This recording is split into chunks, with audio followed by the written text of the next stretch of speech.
कालिदास का शाकुंतलम भी ग्रीष्म ऋतु का नाटक था, किंतु ये ग्रीष्म कालिदास के ग्रीष्म से अलग है, भिन्न, हटकर।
जी महाराज।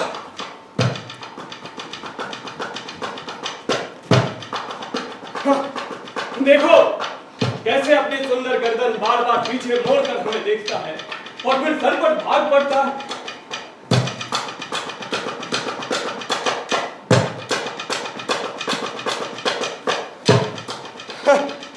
बाण लगने के डर से इसकी पिछली देह मानो अग्रभाग में सिमट ही गई और कुलाचे ऐसे भर रहा है मानो धरती पर दौड़ नहीं रहा, जैसे हवा में तैर रहा है। जी महाराज। अरे हम इतनी तेजी से इसका पीछा कर रहे हैं, फिर भी आग से ओझल कैसे हो गया? महाराज यहाँ धरती ऊपर खाबड़ थी, लगाम कसने से रथ की गति तनिक धीमी हो गई। वो देखो आ गई समतल भूमि। अब लास्ट छोड़ दो। जैसी महाराज की आज्ञा।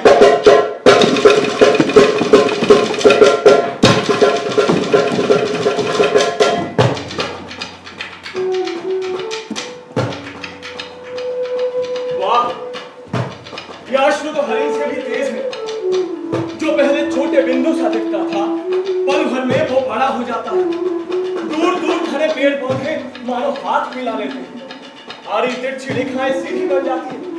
कभी कभी लगता है सब कुछ बहुत दूर है और कभी सब कुछ बहुत पास है।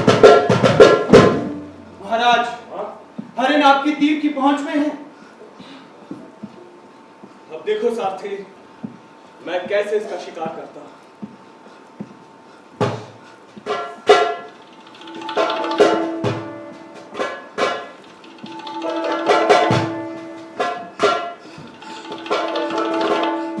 राजन, आप इस मृग का वध नहीं कर सकते। ये हमारा आश्रम मृग है।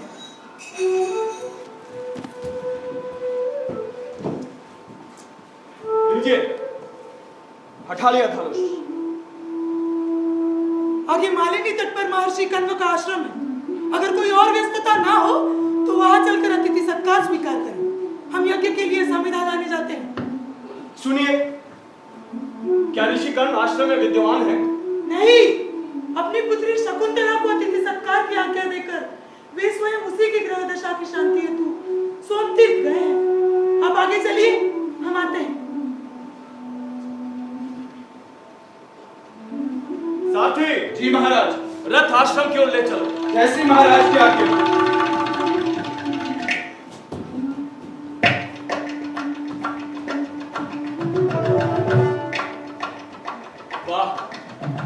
बिना बताए भी जान पड़ता है ये तपोवन का ही क्षेत्र है। देखो, वृक्षों के कोटर से झांकते नन्हे तोतों के मुंह से गिरे तिनके कैसे पेड़ों के नीचे पड़े। जी महाराज। और हिरन यहाँ अपरिचित स्वर सुनकर घबराता नहीं, बल्कि सिर उठाए अपनी राह चलता रहता है। साथी, रथ रोको। हम आश्रम वासियों के कार्य में बाधा नहीं डालना चाहते और आश्रम में विनीत भाव से जाना ही उचित होगा। सुनो, मेरे आश्रम वासियों से मिलकर आने तक तुम इन घोड़ों को स्नानादि कराना। जैसी महाराज की आज्ञा।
कण्व को आश्रम के वृक्ष तुझसे अधिक प्रिय हैं।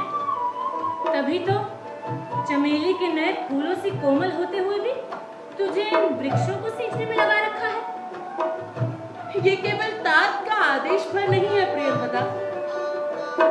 सर, मुझे भी इन वृक्षों से बहुत प्रेम है।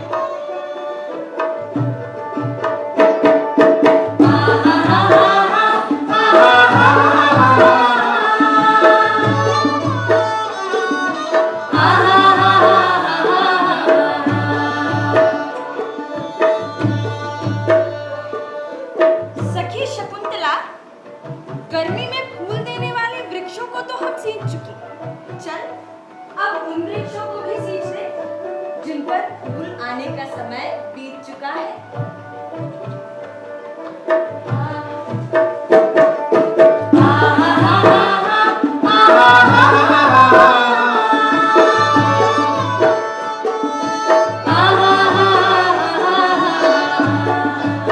देखना अनसुया, प्रियंवदा ने मेरा वचन कितना कस दिया है। मुझे कष्ट हो रहा है। अब तू जरा इसे ढीला कर दे। स्तनों में उभार लाने वाले अपने यौवन को दोष दे, मुझे कोसती है।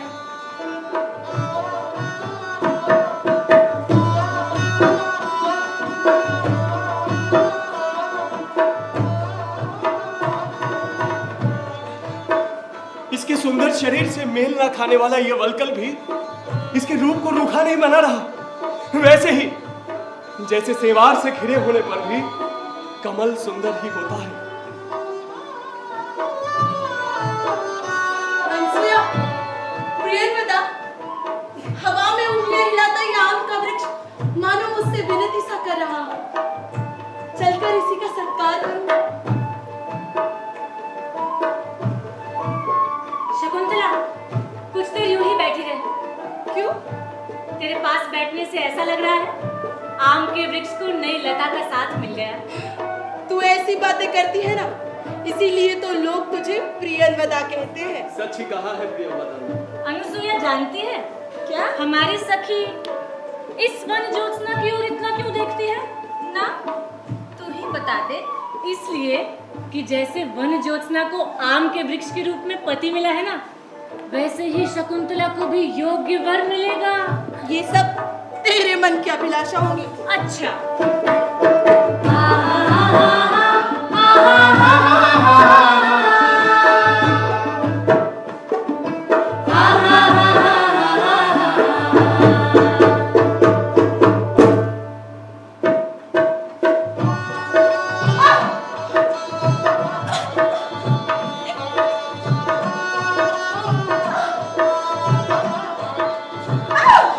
और देखो, पानी की बूंदों से डरा हुआ भौरा नई चमेली को छोड़ बार-बार मेरे मुंह के सामने आ रहा है। इसका यूं घोड़े को हटाना भी कितना सुंदर लग रहा है।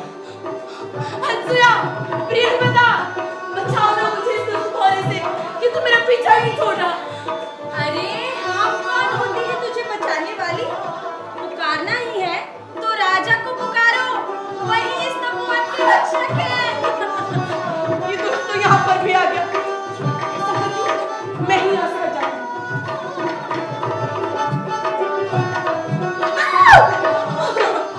ये दुष्ट तो यहाँ पर भी आ गया। अरे कोई तो बचाओ मुझे। यही समय है अपने आप को प्रकट करने का। कौन है?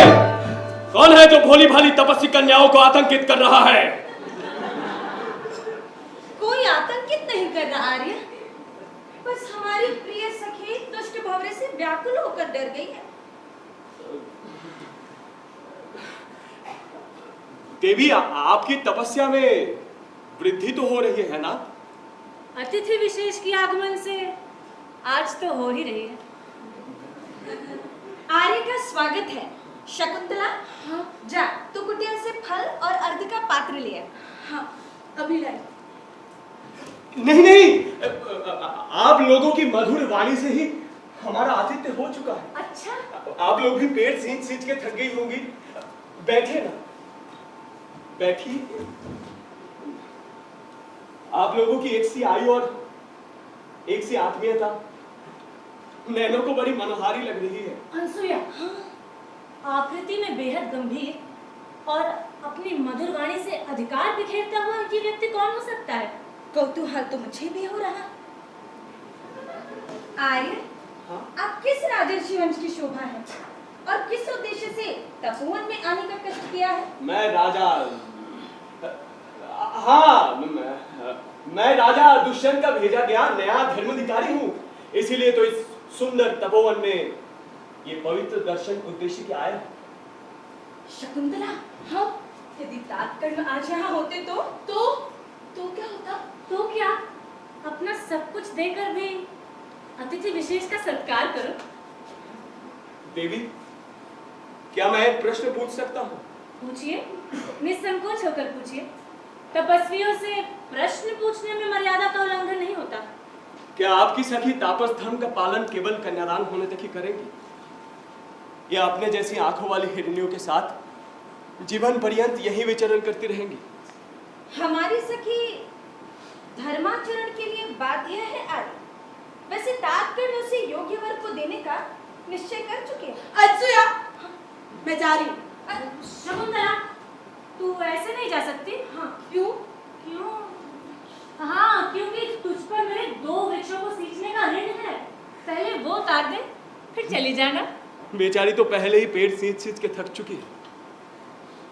गागर भरी उठाने से बाहु शिखर है थके चुके। हथेलियां है अग्नि सी लाल, खुलते जूड़े को संभालता बारंबार हाथ, बिखर न जाए कहीं ये उन्मुक्त केश जाल।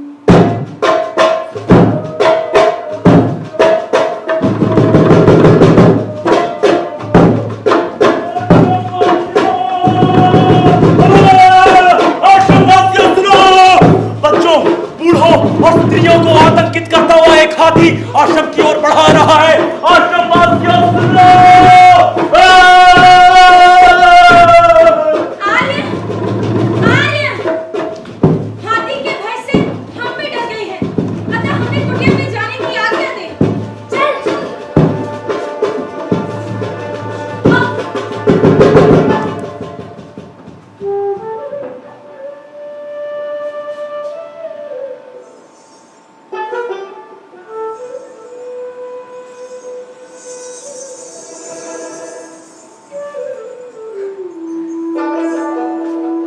शकुंतला को देखने के बाद अब वापस नगर जाने की इच्छा समाप्त हो चुकी है।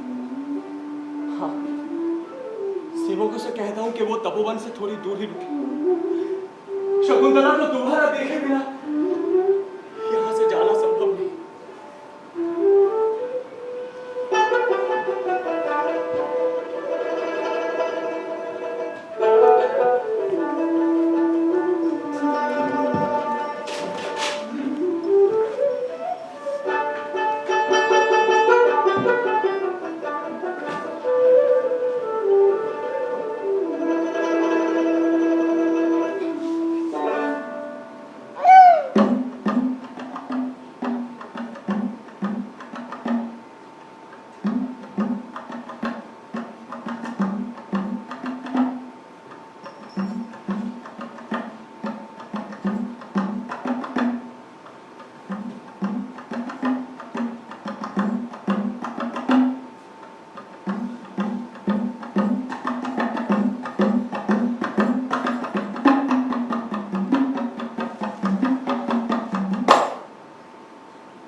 काम प्रेमी राजा की मित्रता से हम बहुत दुखी हैं।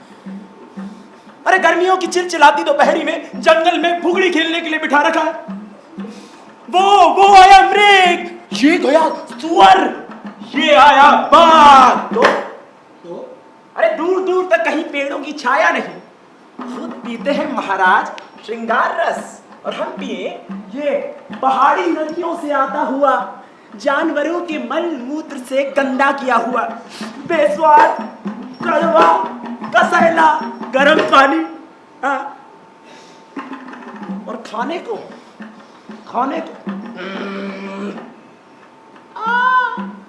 इतना गरम गरम मांस कि जल जाए, क्या मुंह जल जाए, और वो भी किस समय मिलेगा ये कोई निश्चित नहीं है। एक तो रात भर हमें ये घोड़ों के शोर से, हाथियों के शोर से नींद नहीं आती है। सुबह जब हमारी थोड़ी बहुत नींद लगी ही थी तो ये जंगल के हो हल्ले ने हमें जगा के रख दिया है। अरे बड़ी दुर्गति है। अच्छा इतना होता तो ठीक होता, कल शाम को जले गाल पे एक फोड़ा और निकल आया। मतलब कल हम सबसे बिछड़कर मृग का पीछा करता हुआ राजा कहाँ जा पहुंचा? तपोवन में। और हाँ, उसने क्या देखा? तपस्विनी कन्या शकुंतला। अब उसको देखने के बाद राजा जी वापस नगर लौटने का नाम नहीं ले रहे। इन्हीं सब चिंताओं से हमारी रातों की नींद चौपट हो गई है। क्या किया जाए? हाँ, शिकारी वस्त्र धारण करके मित्र से मिल के आया जाए। तीर्था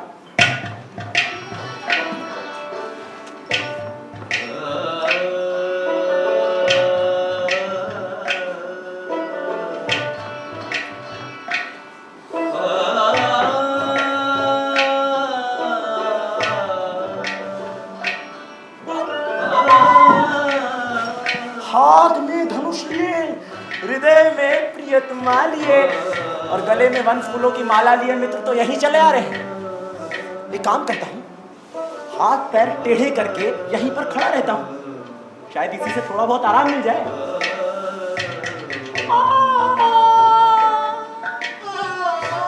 जानता हूँ उससे मिलन होना सुलभ नहीं, फिर भी मन आश्वस्त है कि आग दोनों ओर बराबर की लगी है। प्रेम वासना से ग्रसित व्यक्ति यही सोचकर अपने को ठगता है कि उसकी प्रिया की स्थिति भी उसके ही जैसी है। महाराज, महाराज, महाराज! मित्र, क्या हुआ? हमारे हाथ पैर बहुत जकड़ गए हैं महाराज। केवल शब्दों से अभिवादन मिलेगा आपको, लेना है तो लीजिए। प्रणाम। अरे तुम्हारे अंग कैसे जकड़ गए मित्र? आंख में उंगली घुसेड़ कर पूछ रहे हैं कि आंसू क्यों निकल रहे हैं। मुझे कुछ समझ नहीं आया मित्र, तुम जरा दूसरी तरीके से समझाओ। महाराज, अगर ये नदी है, ये नदी है, ये नदी है, अच्छा ये नदी, हाँ, इसमें अगर एक नाव गोल गोल गोल गोल गोल गोता खाकर डूब जाए तो दोष किसका हुआ महाराज? किसका? नदी का या नाव का? नाव का। अरे मित्र मित्र मित्र, दोष नदी के प्रवाह का ही हुआ। बस। क्या बस? हमारे दोषी आप ही हैं। अरे वो कैसे? वो ऐसे कि आप तो अपना राजपाट, अपनी राजधानी का सुख ऐश्वर्य छोड़कर यहाँ जंगल में वनवासी जीवन व्यतीत कर रहे हैं। दिन भर मृगों के पीछे घोड़ा पकड़कर टिक टिक टिक टिक टिक टिक भागते रहते हैं और हमें पीछे अकेला छोड़ जाते हैं। अरे मित्र, हमें 2 दिन का विश्राम चाहिए।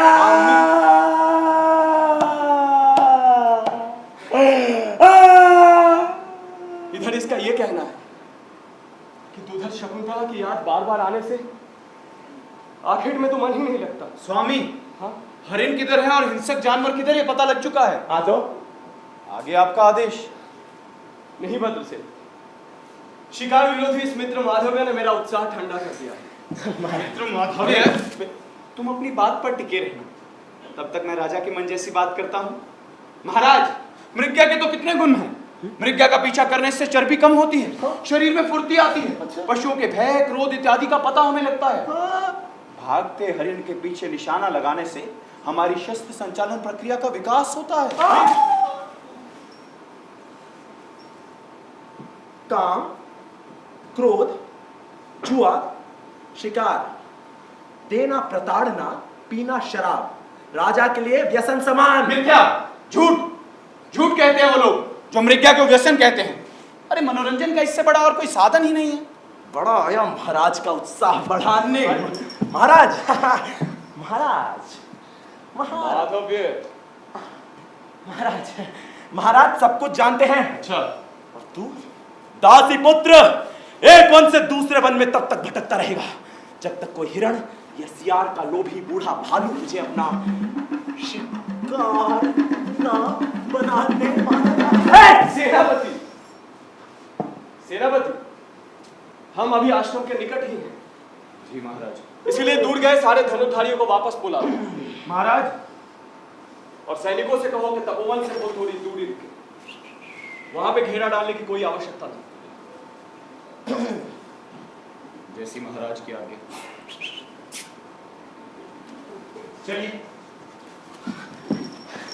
बड़ा आया था महाराज का उत्साह। माधव्य, आइए इस लता मंडप के नीचे इस शिलाखंड पर बैठेंगे महाराज। मित्र माधव्य, तुम्हारे आंखों का फल अभी तक तुम्हें प्राप्त ही नहीं हुआ।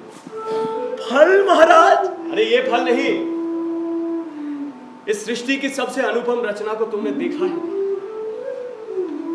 महाराज वो तो आप ही हैं हमारे सामने उपस्थित। नहीं मित्र, अपने को तो सब सुंदर मानते हैं। जी महाराज। मैं आश्रम को सुशोभित करने वाली शकुंतला की बात कर रहा हूँ। शकुंतला? हाँ। ये तो तपस्वी कन्या है महाराज। ये तो आपको मिलने से रही महाराज, मात्र दर्शन से क्या लाभ। अच्छा, तो ये बताओ मित्र, सब लोग मुंह ऊपर करके नई चंद्रकला को क्यों निहारती हैं? एक बात जान लो माधव, दुष्यंत कभी ऐसी किसी वस्तु की ओर आकर्षित नहीं होता जिसकी कामना वर्जित हो। हाँ?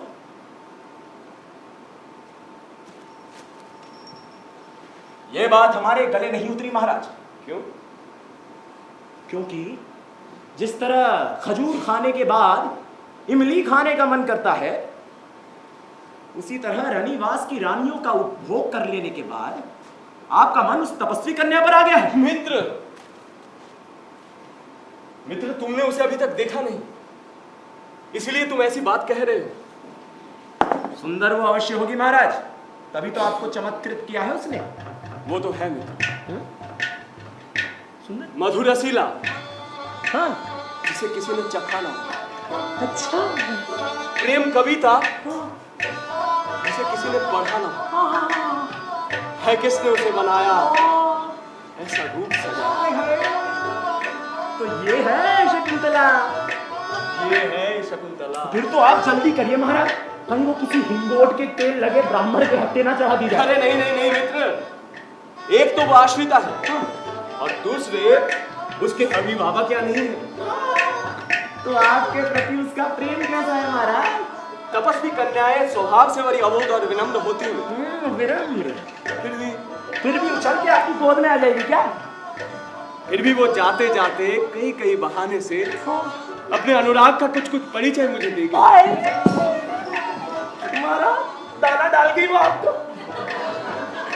ये तपोवन बड़ा रंगीन है महाराज। वो तो है मित्र। मित्र, वहां मुझ तपस्वी मुझे पहचान के तुम कोई ऐसी उपाय बतलाओ जिससे मैं आश्रम में दोबारा जा सकूं। महाराज आप वो है आगे, वो राजा मित्र। राजा राजा राजा है आगे आप। तो राजा तपस्वियों से कहिए कि अपनी फसल का छठा हिस्सा कर के रूप में आपको दे।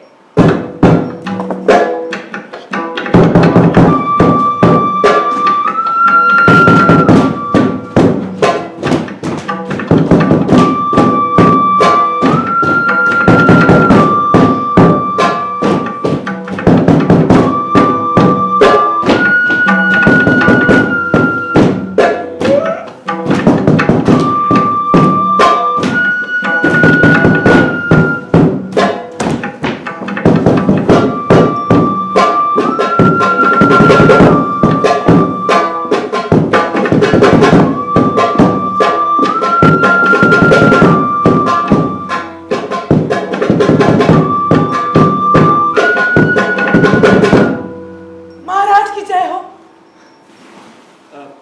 मेरा अभिवादन स्वीकार करें। कल्याण हो। आपके यहाँ आने के प्रयोजन? तपस्वियों को यहाँ आपकी उपस्थिति का ज्ञान हो गया है, वे आपसे कुछ निवेदन करना चाहते हैं। हाँ, कहिए क्या आदेश है उनके? महर्षि कण्व के यहाँ ना होने से राक्षसगण यज्ञ में विघ्न पैदा कर रहे हैं, अतः आपसे अनुरोध है कि आप कुछ दिनों तक अपने सारथी सहित आश्रम में ही निवास करें। कुछ दिन? आपके इस आदेश से मैं अनुग्रहित हूं।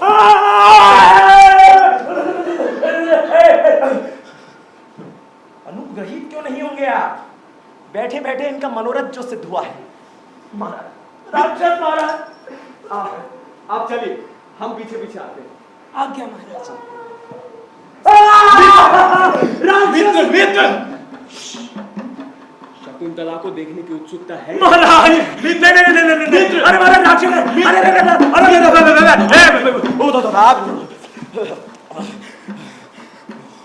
वो उत्सुकता तो आबाद थी महाराज, लेकिन अभी अभी वो राक्षस का नाम सुनकर थोड़ी ठंडी पड़ गई है महाराज। अरे मित्र, डर किस बात का? अरे मैं चलूंगा ना तुम्हारे साथ, तुम्हारे रक्षा के लिए। अब मैं यहाँ पे रह के रथ के पहिए की रक्षा करूंगा महाराज। मित्र तुम महाराज, महाराज की जय। हस्तिनापुर से माताओं का संदेश आया है। आज से चौथे दिन पर पुत्र पिंड पालन उपवास रखा गया है। आप वहां अवश्य रहे। महाराज की जय।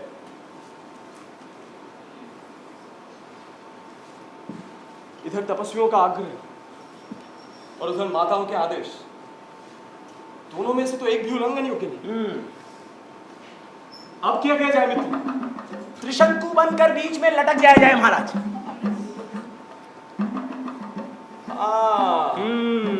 अरे मित्र, माताएं तुम्हें भी तो पुत्रवत मानते हैं, तो क्यों ना मेरे स्थान पर तुम चले जाओ और अनुष्ठान में जो कार्य करना है वो तुम कर दो।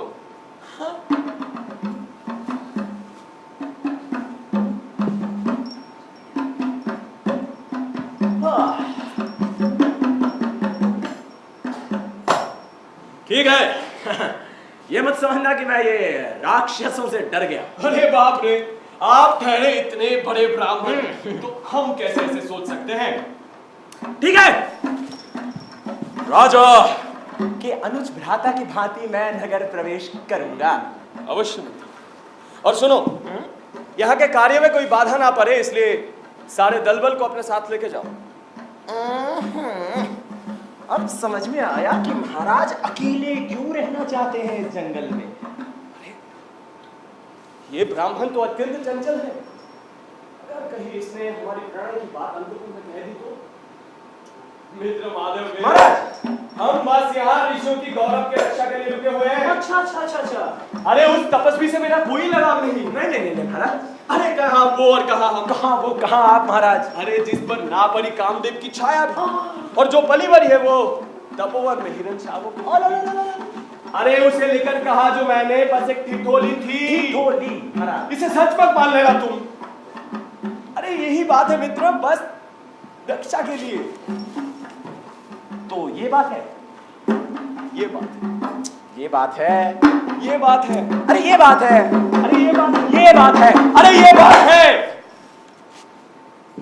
जाओ, जाकर तुम करो तैयारी नगर जाने की,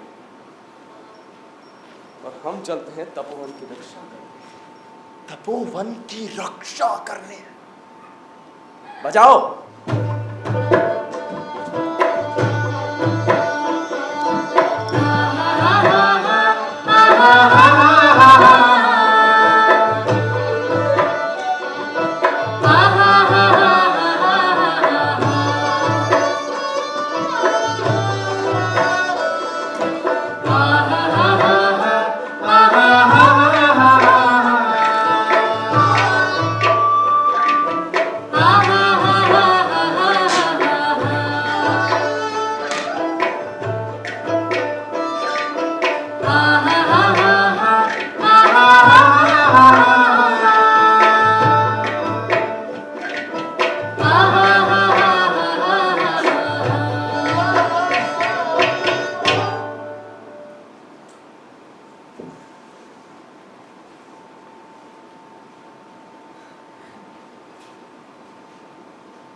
राजा दुष्यंत का प्रभाव वो तो स्वीकार करना ही पड़ेगा। देखो, केवल उनके आश्रम में आने से ही हमारी सारी बाधाएं कैसे अपने आप दूर हो गई। अरे बाण खींचने की तो उनको आवश्यकता ही नहीं पड़ी, केवल धनुष की प्रत्यंचा की टंकार से ही सारे विघ्न कैसे अपने आप समाप्त हो गए हैं। प्रियंवदे, ये तुम खसका लेप और नाल समेत कमल के पत्ते कहाँ ले जा रही हो? लू लग जाने से शकुंतला अत्यंत अस्वस्थ हो गई है, उसी के उपचार के लिए ले जा रही हूँ। अवश्य अवश्य ले जाओ और बड़ी जतन से उसका उपचार करना। तो मैं अभी जाकर उसके लिए यज्ञ का शांति जल भिजवाती हूँ।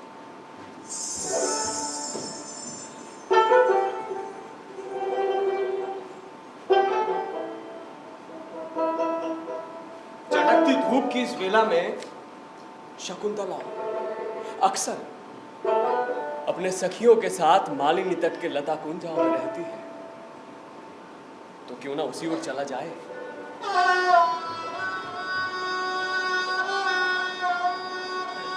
वन के इस हिस्से की हवा कितनी सुहावनी है। मालिनी की लहरों के कण अपने संग लिए और गंध पंकज के लिए ये सुवासित पवन कामना से तपे मेरे अंगों पर लगता अत्यंत उचित। अवश्य शकुंतला वेद की उस लता मंडप में विराजती है।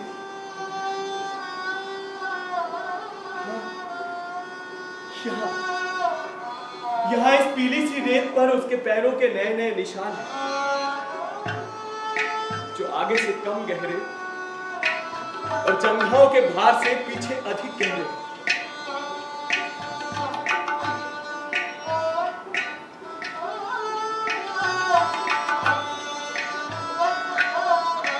वो रही मेरी प्रिया, फूलों से ढके उस शिलाखंड पर। शकुंतला, कमलिनी के पत्तों की हवा तुझे सुख दे रही है ना? क्या मेरी प्यारी सखिया मुझे हवा कर रही है? अरे बेचारी बहुत अस्वस्थ लग रही है। क्या धूप लगने से ऐसा हुआ है? क्या इसकी भी रोग वही है जो मेरा है? मुझे संदेह नहीं करना चाहिए। स्तनों पर लेप खसका और वलय मृणाल का कांति धीमी ना पड़ी है इस अवस्था में भी। प्रिया मेरी के शरीर होता है ताप एक साथ काम ज्वर और ग्रीष्म ज्वर का, किंतु ज्वर ग्रीष्म का युवतियों को इस तरह रमणीय नहीं बनाता। अनसुईया, जब से शकुंतला की दृष्टि उस राजर्षि पर पड़ी है, तभी से आसक्त सी हो गई है। कहीं वही तो इसका रोग नहीं? मुझे भी यही शंका हो रही है। सखी, तेरी पीड़ा बहुत बढ़ गई है, इसलिए तुझसे कुछ पूछना चाहती हूँ। हाँ बोल, क्या पूछना चाहती है? देख, तेरे मन की बात तो हमें नहीं पता, लेकिन ऐतिहासिक कथा काव्यों में काम पीड़ित व्यक्तियों के जो लक्षण सुनने को मिलते हैं, तेरी भी अवस्था कुछ वैसी ही जान पड़ती है। तो बता, किस कारण तुझे ये कष्ट हो रहा है? क्योंकि बिना रोग का असली कारण जाने उपचार संभव नहीं। कष्ट कष्ट तो बहुत अधिक है, सहसा कह नहीं पाऊंगी। अनसुईया ठीक ही कहती है। तू क्यों अपना कष्ट छिपाती है? देख, दिनों दिन दुर्बल हुई जा रही है। बस तेरे अंगों की लावण्यमयी आभा ही तेरा साथ नहीं छोड़ रही। सच ही कहा है प्रियंवदा ने। जब से उस तपोवन के रक्षक राजर्षि को देखा है, हाँ हाँ कहती रहे, हम सुन रही हैं। तभी से उसे पाने की अभिलाषा में मेरी ये स्थिति हुई है। जो सुनना चाहता था वही सुनने को मिल गया। जैसे गर्म दिन स्वयं वायुमंडल में मेघों को लाती है, जिस काम ने मुझे इतना तड़पाया है, आज वही मुझे शांति प्रदान कर रही है। राजर्षि की मुझ पर कृपा हो, इसका प्रयत्न तुम ही दोनों करो।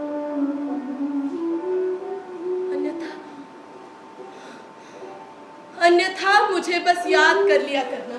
सखी, धन्य है प्रीति तेरी।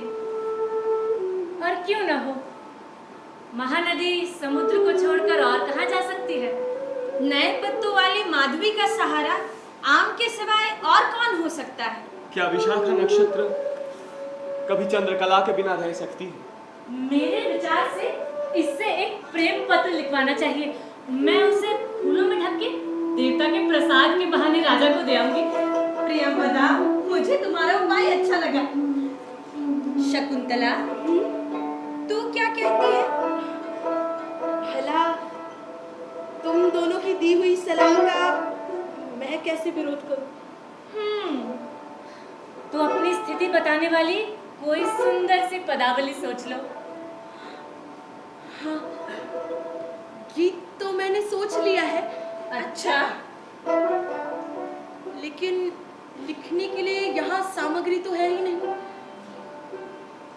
अरे, कोमल कमलिनी के इस पत्ते पर अपने नखों से पत्र लिख दे। वही ठीक होगा।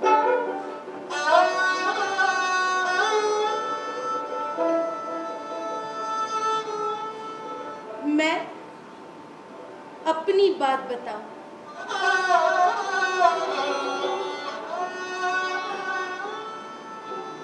तेरे दिल की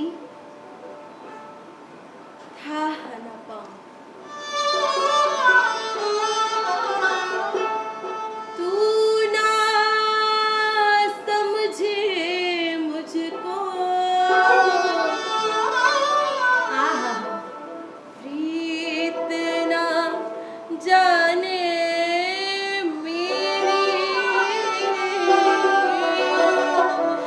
मैं अपनी बात बताऊं, तेरे दिल की चाह न पाऊं। मैं अपनी बात बताऊं, तेरे दिल की चाह न पाऊं। दिल ने जलना सीखा, प्यार में तेरे जलना, अंग अंग बहके प्यार में तेरे बहके। मैं अपनी बात बताऊं, तेरे दिल की चाह न पाऊं। मैं अपनी बात बताओ। नहीं, तुम कष्ट मत करो। देखो, तुम्हारे अंगों के ताप से ये फूल भी कुंभला गए और वलय मृणाल का टूट गया है मसल जाने से। उठो मत, उपचार का पालन अभी नहीं कर सकते तुम्हारे अंग। आर्य, आप इस शिलाखंड पे बैठ जाइए। आपकी सखी की शरीर को अधिक कष्ट तो नहीं? अब औषधि आ गई है, उपचार हो जाएगा। महाराज, आप दोनों का एक दूसरे के प्रति अनुराग स्पष्ट दिखाई देता है। फिर भी इसके प्रति हमारा स्नेह मुझे बात दोहराने को विवश कर रहा है। मुंह पर आई बात कही ना जाए तो बाद में वो कष्ट देती है। अतः आप कह डालें। तो सुनिए, कहिए। राजा का ये कर्तव्य है ना कि वो आश्रम वासियों का कष्ट दूर करे। कहिए, क्या आदेश है मेरे लिए? आपके प्रति अनुराग ने हमारी सखी की ये दशा कर दी। अब आपकी कृपा से ही इसमें जीवन का संचार हो सकता है। आग दोनों ओर बराबर की लगी है, फिर भी आपके इस निवेदन से मैं अनुग्रहित हुआ। सुना है राजाओं की अनेक पत्नियां होती हैं। ऐसा कुछ ना कीजिएगा जिससे हमारी प्रिय सखी अपने बंधु जनों के लिए चिंता का कारण बने। अधिक क्या कहूं? बस कह सकता हूं इतना ही कि अनेकों रानियों के होते हुए भी मेरे वंश का सम्मान प्राप्त होगा सिर्फ दो को। एक, समुद्र से घिरी इस धरा को, और दूसरी आपकी सखी। ये सुनकर हम निश्चिंत हुए।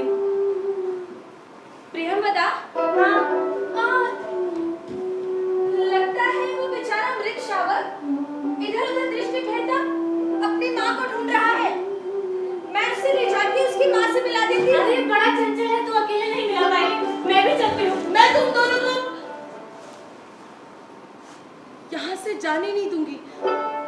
दिखता नहीं मैं यहाँ अकेली हूँ। अकेली कहाँ है तू? राजर्षि है ना तेरे पास। ये दोनों तो सच में चली गई। घबराओ नहीं दे, उनके स्थान पर तुम्हारा ये सेवक है ना। कहो कहो क्या करूं तुम्हारे लिए? भीगे कमल के पत्ते से तुम्हें हवा करूं ताकि नन्ही नन्ही बूंदे संताप दूर करे तुम्हारा, या लाल कमल से तुम्हारे इन दोनों पैरों को दबाऊं धीरे धीरे और दिलाऊं तनिक सुख तुमको। एक सम्माननीय व्यक्ति से ऐसा काम करवाने की अपराधिनी नहीं, मैं नहीं बन सकती। नहीं, अभी दिन ढला नहीं और ऐसी दशा तुम्हारे शरीर पर।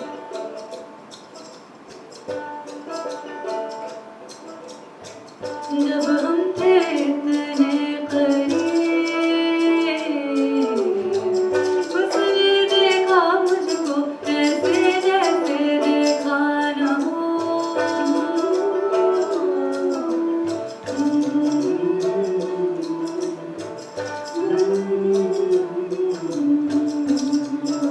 छोड़ दीजिए मुझे, मैं स्वतंत्र नहीं। डरे डरे आंखें मूंदी मूंदी, बात ना थी हंसने की फिर भी वो हंस दी। डरे डरे आंखें मूंदी मूंदी, बात ना थी हंसने की फिर भी वो हंस दी। अधर ये कोमल, आज तक ना जिन्होंने किसी भी प्रकार का कोई दंश जाना, कांप कर हल्के हल्के मानो मुझ प्यासे को दे रहे रसपान की अनुभूति।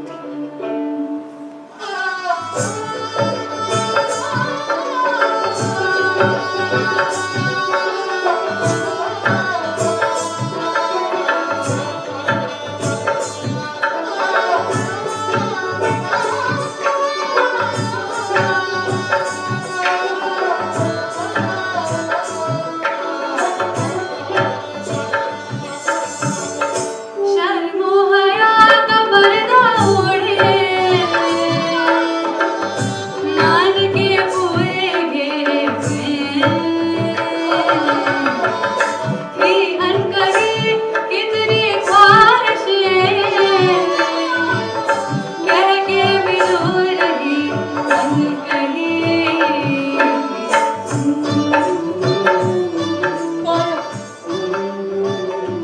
मर्यादा का उल्लंघन ना करें। आसपास ऋषि लोग आ जा रहे हैं। सुंदरी, गुरुजनों के भय ना करो। इससे पहले भी कई ऋषि कन्याएं गांधर विवाह कर चुकी हैं और गुरुजनों ने उनके निर्णय का सदैव सम्मान किया।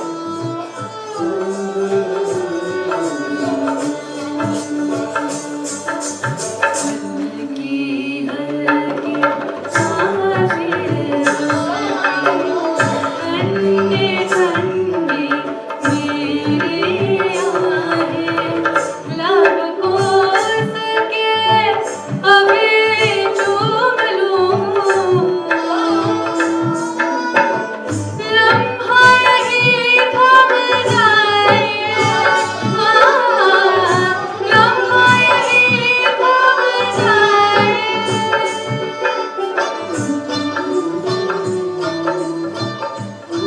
गौरव, आपकी इच्छा की पूर्ति करने में स्वयं को असमर्थ पा रही हूँ।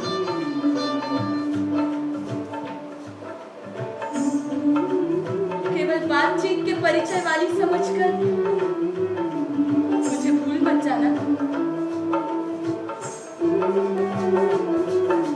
कितनी बाधाएं होती है कामना के पूरा होने में। अधरों को बार बार छुपाती उसकी उंगलियां और घनी झुकी झुकी पलकें उसकी, गर्दन पर छिपते उसके मुंह को उठा तो पाया था मैं, पर हतभाग्य छू नहीं पाया। शिलादल पर बिखरे फूलों के सेज मसल गए हैं स्थान स्थान पर शरीर से उसके, कमलिनी के पत्तों पर नाखूनों से लिखा उसका प्रेम पत्र और वलय मृणाल का जो सरक गया उसकी कलाई से। हटाए हटते ही ध्यान दृष्टि से चाहे लता मंडपी में सब हो गया अब जाते नहीं बनता यहाँ से, अब जाते नहीं बनता यहाँ से।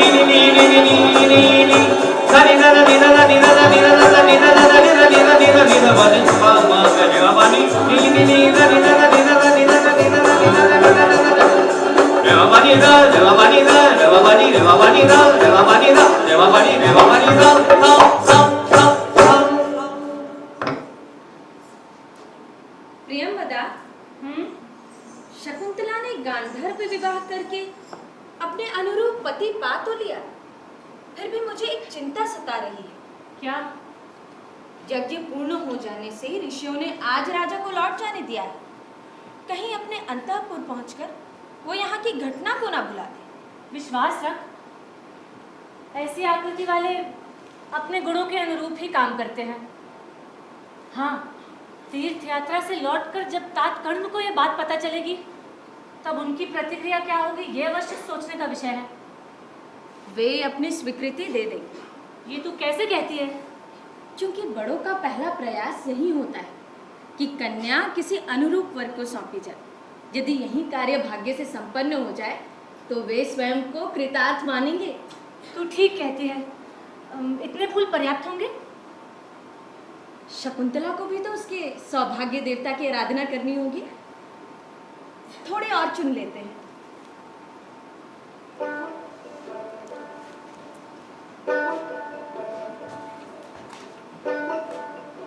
अरे क्या?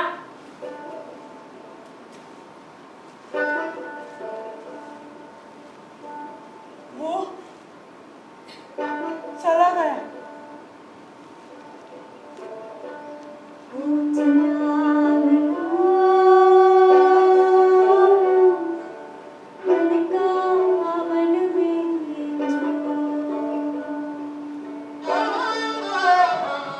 वो चला गया वन का वन में जो,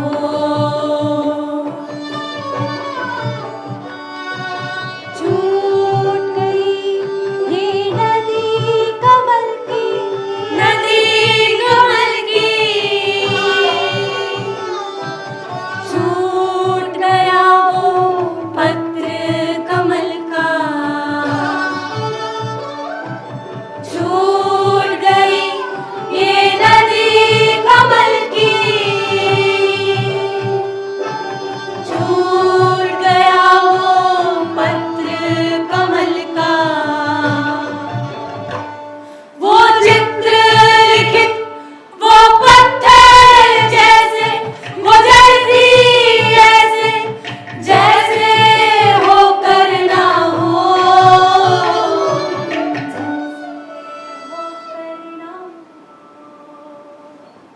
जैसे होकर ना हो।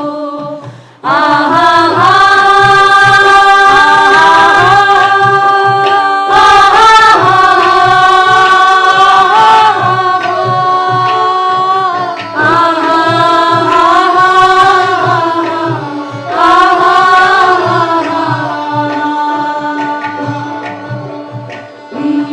गुमसुम सी वो खोई थी यादों में, विरह की अग्नि ऐसी कि सुध ही खो बैठी।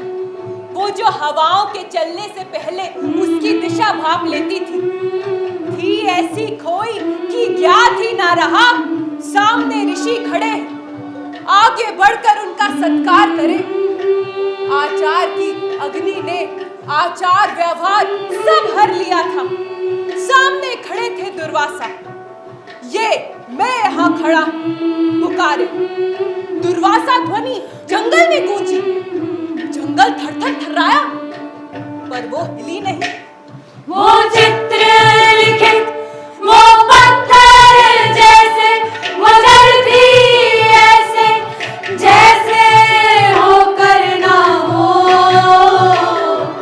जैसे होकर ना हो, जैसे होकर ना हो।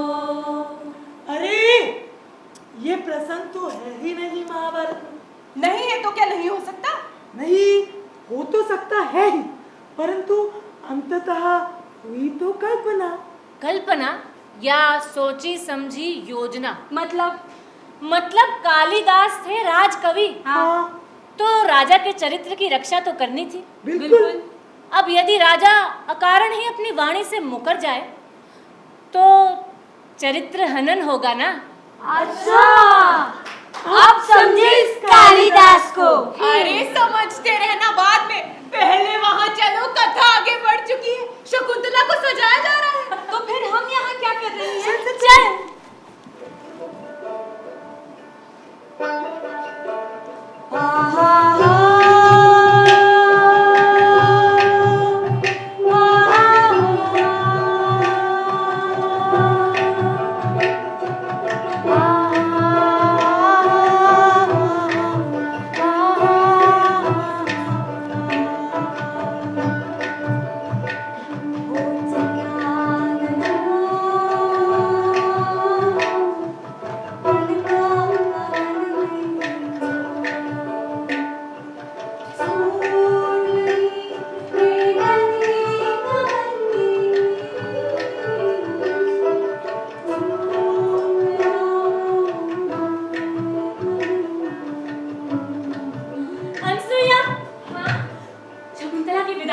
चल जल्दी चल। ये सब कैसे हुआ? मैं ये देखने गई थी कि शकुंतला रात ठीक से सोई है ना। फिर देखूं तो वो लज्जा से सिर झुकाए खड़ी है और सामने तात कर्ण कह रहे हैं, बेटी बड़े भाग्य की बात है कि यज्ञ का धुआं आंखों में पड़ने पर भी यजमान की आहुति आग में ही गिरी। मैं आज ही कुछ तपस्वियों के साथ तुझे तेरे पति के घर भेज दूंगा। ये तो बहुत अच्छा हुआ, लेकिन शकुंतला आज ही जा रही है, ये सुनकर हर्ष के साथ साथ शोक भी हो रहा है। हम अपना शोक कैसे भी कम कर लेंगी, कम से कम अब उस बेचारी की चिंता तो समाप्त होगी। तू ठीक कहती है। देख, इस आम की डाली पर लटकी हुई नारियल की पिटारी में इसी दिन के लिए मैंने नाग के सर का परागण छोड़ा था। एक काम कर, तू इसे कमलिनी के पत्ते पे रख, तब तक मैं गोरोचन, तीर्थों की मिट्टी, दूब के कोमल पत्ते आदि मंगल सामग्री तैयार करती हूँ। ठीक है। मैं आप सबको प्रणाम करती हूँ।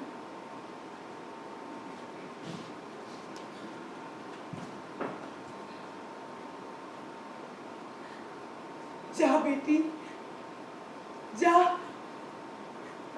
जाकर के देवी शब्द की अधिकारिणी बनना। जा, जाकर अपने पति को मान और सुख देना।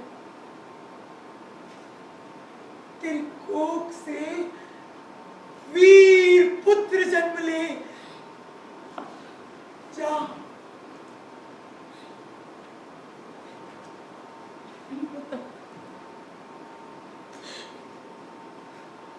आओ सखी, आओ, इधर बैठो। ऐसे शुभ अवसर पर रोना ठीक नहीं।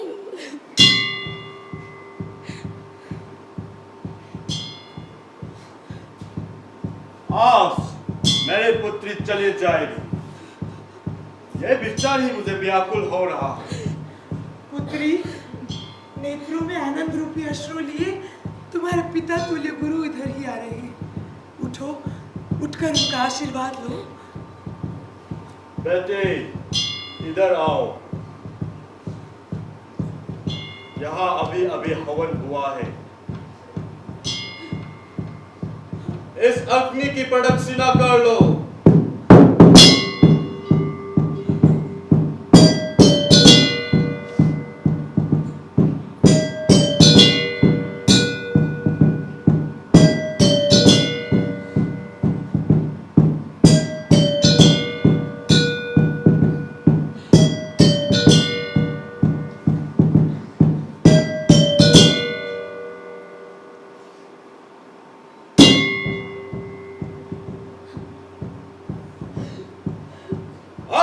सौभाग्यवती हो। पुत्री, ये केवल पिता द्वारा दिया गया आशीर्वाद भर ही नहीं, एक वरदान है। बेटे, पति के घर जाकर बड़ों की सेवा करना, राजा की अन्य पत्नियों को अपने मित्र मान। पति कभी यदि क्रोध में कुछ कह दे तो भी तुम शांत बनी रहना, सेवकों के साथ स्नेहपूर्वक व्यवहार करना, उपभोग की वस्तुओं के लिए आसक्ति ना दिखाना। ऐसे ही गुणों वाली स्त्री अच्छी गृहिणी कहलाती है। डॉक्टर वे, इस विषय में तुम्हारा मत क्या है? कुलवधुओं के लिए तो यही श्रेष्ठ उपदेश है। इसे तुम मन में धारण कर लो बेटी, कभी भी भूलना मत। तात, क्या मैं फिर कभी आश्रम लौट आ पाऊंगी? बेटे, बहुत दिनों की बात, अभी जाओ और अपने पत्नी कते प्यार का निर्वाह करो। दुष्यंत के अजय पुत्र की मां बनो, और जब वो राजा अपना कायाभार उस योग पुत्र को सौंपकर मुक्त हो जाए, तब तुम दोनों पति और पत्नी यहाँ आके रह सकते हो। जा बेटे, अब प्रस्थान होने के समय आ गए। शरद्वत जी कहाँ है? हम यही है गुरुदेव। बेटा, बहन को माप दिखाओ।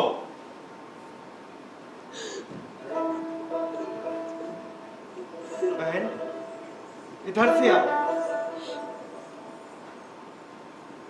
वन देवताओं को आवाज देने वाले वृक्षों,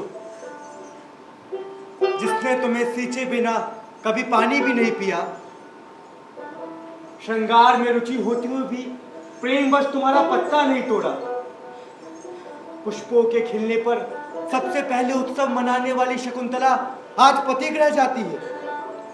इसे अनुमति दो, सबके सब अनुमति दो।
लगता है देवी हंसवती स्वयं संगीत अभ्यास कर रही है। अच्छा, अब चुप रहिए और सुनने दीजिए।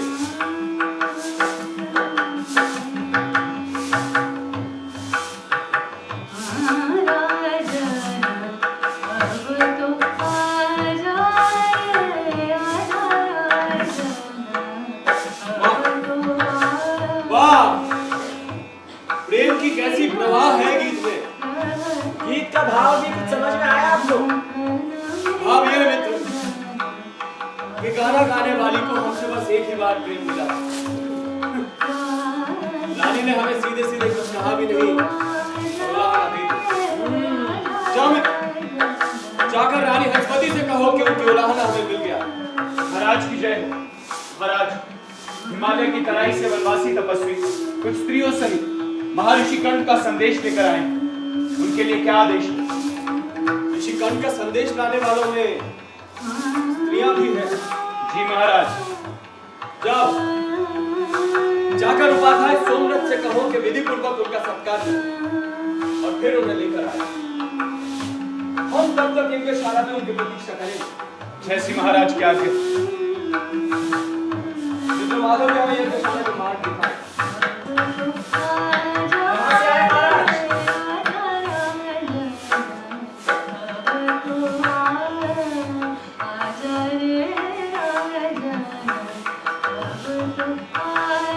ये रहा यज्ञशाला का चबूतरा। अभी अभी सफाई होने से और अधिक निखर गया है महाराज। मित्र, तुम्हें क्या लगता है ऋषि ने उन तपस्वियों को हमारे पास किस उद्देश्य से भेजा होगा? हमें लगता है आपके सत्कर्मों से प्रसन्न होकर आए होंगे। सत्कर्मों से प्रसन्न होकर घर से आए आप।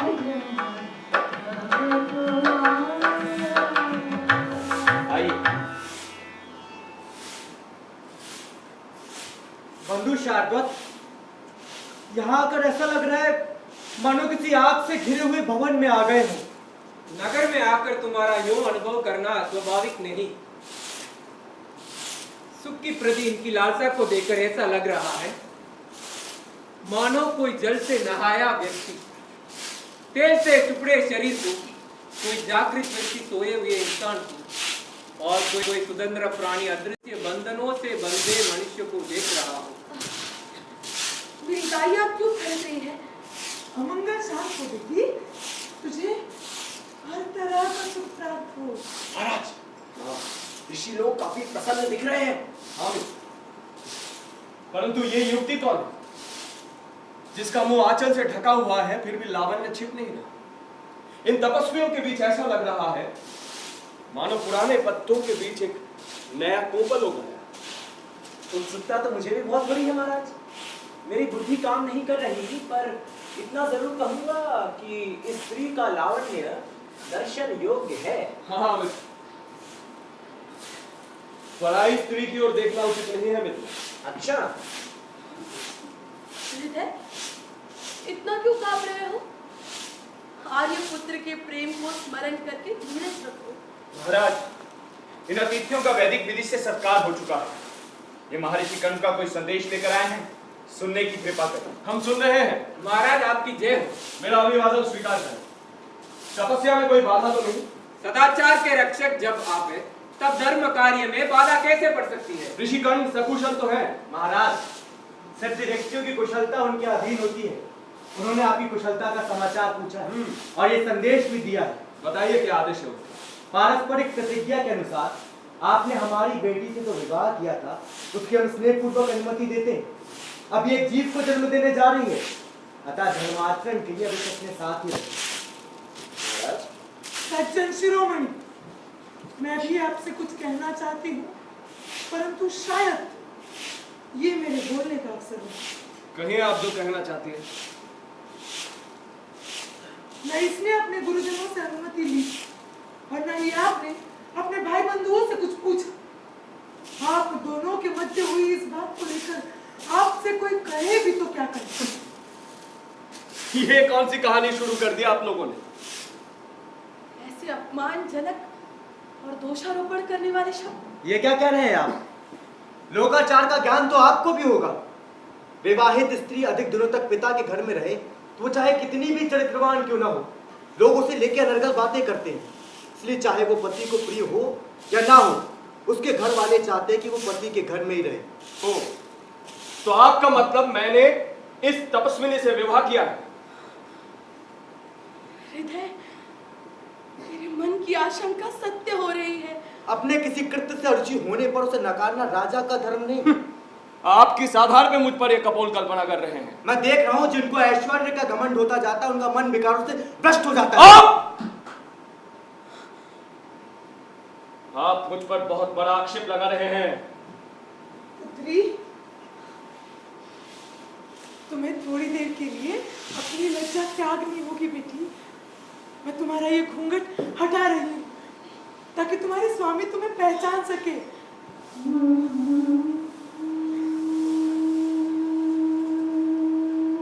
ऐसा अलौकिक रूप और ये सुलभ है मुझे।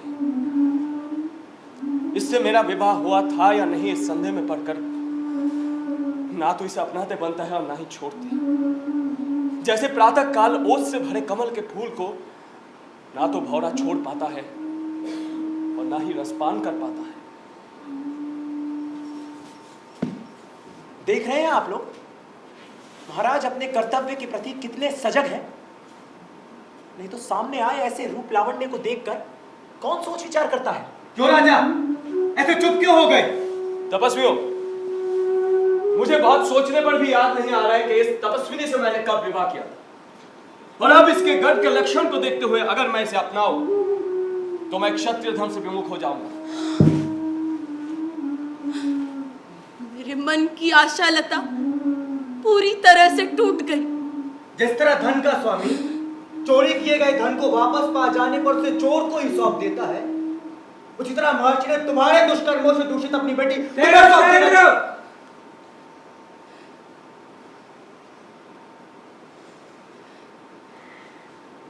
शकुंतला, हमको जो कुछ कहना था हमने कह दिया। तुमने इनका उत्तर भी सुन लिया है। अब इनकी विश्वास दिलाने के लिए आपको जो कुछ कहना हो कहो। जो वो अनुराग ही न रहा तो अब स्मरण कराने से भी क्या होगा। लेकिन लोक अपवाद से बचने के लिए मुझे कुछ तो कहना ही होगा। आर्यपुत्र नहीं, पौरव, पहले आश्रम में आकर मेरे सरल हृदय को आश्वासन देना, और आज इस तरह मुझे तिरस्कृत करना क्या आपको शोभा देता है? ऐसी बातें सुनना भी पाप है। ऐसी बात करके तुम मेरे कुल को कलंकित करने की कोशिश कर रहे हो। वो नदी जो अपना तट छोड़कर किनारे के वृक्षों को डुबोती है, ऐसा करके वो स्वयं के जल को ही गंदला करती है। ठीक है, यदि आप मुझे पराई स्त्री समझकर ऐसा व्यवहार कर रहे हैं तो मैं एक स्मृति चिन्ह दिखाकर आपकी आशंका दूर कर देती हूँ। इससे अच्छी तो और कोई बात हो ही नहीं सकती।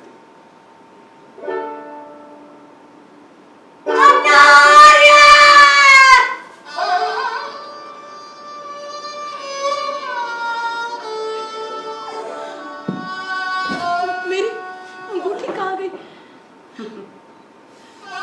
इसे कहते हैं स्त्रियों की सूझबूझ। ये तो भाग्य ने अपना रूप दिखा दिया।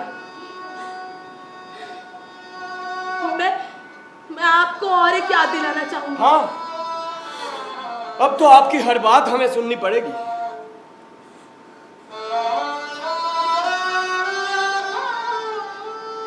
एक दिन की बात है जब कमलिनी के पत्ते के दोने में आप पानी लिए हुए थे। हम सुन रहे हैं। उसी समय दीर्घापांग नाम का मृगशावक, जिसे मैंने अपने बेटे की तरह पाला था, हमारे पास चला आया। वो पहले पानी पी ले ये सोचकर आपने उसे पास बुलाना चाहा, लेकिन आपको अपरिचित जानकर वो आपके पास पानी पीने नहीं आया। फिर जब वही पानी मैंने अपने हाथों में लिया वो तुरंत पीने चला आया।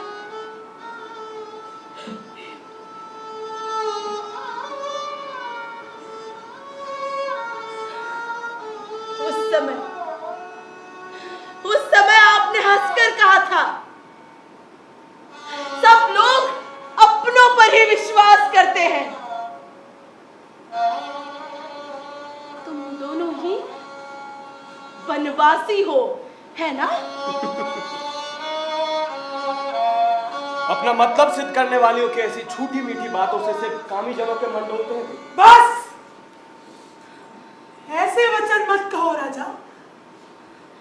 ये कन्या आश्रम में पली बड़ी है, छल कपट ये जानती भी नहीं। हे वृद्ध तपस्विनी, सुनो, चतुराई स्त्रियों का जन्मजात गुण है, चाहे वो पशु पक्षियों के हो या मानव के। कोयल को ही देख लो, जब तक उसके बच्चे उड़ने लायक नहीं हो जाते, वो किसी दूसरे पक्षी से उसको पलवाती है।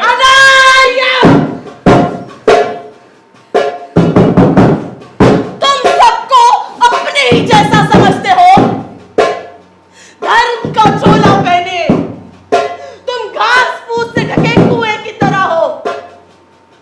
तुम्हारे जैसा छलिया और कोई ना मिलेगा।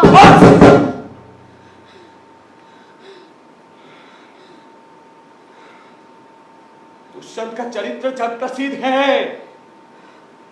उसकी प्रजा में भी कोई ऐसी बात नहीं कर सकता। हाँ, पुरुवंश का विश्वास करके मैं एक ऐसे व्यक्ति के जाल में फंसी जिसके मुंह में शहद और हृदय में विष है। संयमहीन स्वेच्छाचार इसी तरह मन को सालता है। एकांत में मिलन करने से पहले व्यक्ति को अच्छी तरह अवश्य परख लेना चाहिए। महानुभाव, इस देवी की बात पर विश्वास करके आप मुझ निरपराध पर बहुत बड़ा आक्षेप लगा रहे हैं। आपने उलट भेद तो सुना ही होगा।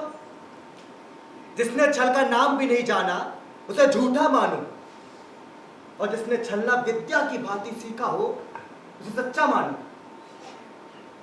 अब अधिक कहने सुनने को कुछ नहीं रह गया राजन। हमने गुरु के आदेश का पालन कर दिया है। ये तुम्हारी पत्नी है, इसे रखो या छोड़ो वो तुम्हारी इच्छा है। हम जा रहे हैं, चलो वो तुम्ही। इस धूर्त ने तो मुझे धोखा दिया। अब तुम लोग भी मुझे छोड़कर जा रहे हो। बेटा शारदा, बचाओ। ये रोती बिलखती शकुंतला हमें पुकार रही है। निष्ठुर पति द्वारा छोड़ी गई ये बेचारी कहाँ जाएगी? अपराधिनी, तू अब क्या स्वतंत्र होकर रहना चाहती है? ये जान ले शकुंतला, अगर राजा की बात सत्य है तो तुझ जैसी कुल कलंकिनी के लिए कोई आसरा नहीं। और तू ये सोचती है कि तेरे सत्य में दम है तो तुझे पति के घर में दासी बनकर भी रहना पड़ेगा, तो रह। हम जा रहे हैं।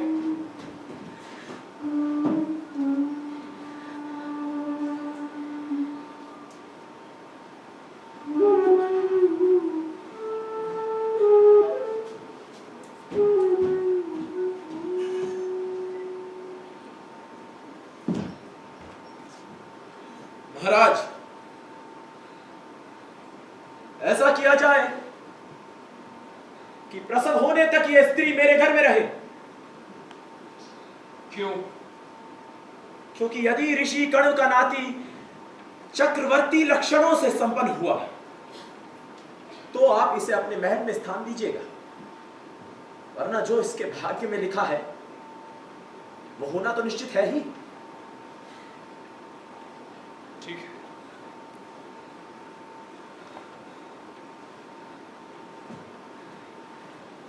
आ बेटी, मेरे साथ आ।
ज्ञान हुआ। ये अंगूठी मेरी है शकुंतला।